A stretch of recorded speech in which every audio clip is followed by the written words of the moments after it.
कराची में 117 हफ्ते के दौरान 1300 कमसिन बच्चों को बताया गया है कि मुबैना तौर पर अगवा किया गया है। गुज़िश्ता रोज़ गार्डन वेस्ट से मुबैना तौर पर अगवा होने वाले 2 कमसिन बच्चों का कुछ भी पता नहीं चल सका है। इस वक्त बोल न्यूज़ के नुमाइंदे खुर्रम गुलजार दोनों बच्चों के अहले खाना के साथ मौजूद हैं। मज़ीद तफसीलात उनसे जानते हैं। खुर्रम बताइए।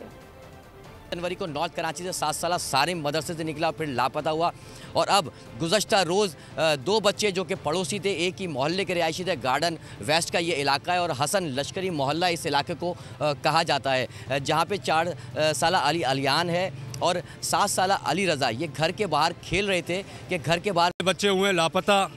उसके बाद फिर हमने कोशिश की, पुलिस को रिपोर्ट की, हमने रेस्क्यू ज़राए देखा, हॉस्पिटल देखे, रेलवे स्टेशन देखे, बसें देख ली, कोई कसर नहीं छोड़ी अपने बच्चों के लिए। वो बच्चे 24 घंटे से ऊपर हो चुका है, अभी तक बच्चे लापता हैं। ज़मीन खा गई, आसमान खा गई, कुछ नहीं पता। पुलिस का कहना ये है कि बच्चे कहाँ गए हैं, इसके बारे में इन्वेस्टिगेशन डिपार्टमेंट है वो तहकीकात कर रहा है, जबकि अहले खाना का ये भी कहना है कि उनकी किसी से कोई ज़ाती दुश्मनी नहीं है। मजदूर पेशा ये लोग हैं और इनके बच्चे घर के बाहर ही खेलते थे। शहर में ये दूसरा वाक़या इस तरह रिपोर्ट हुआ। इस तरह एक हफ्ते के दौरान 3 जो बच्चे हैं जिनकी उम्र 3 साल, 4 साल और 7 साल है, ये लापता हैं। कौन अगवाकार हैं पुलिस ने। खुर्रम आपका बहुत शुक्रिया। सब्सक्राइब करें और बेल दबाएं ताकि कोई खबर रह न जाए।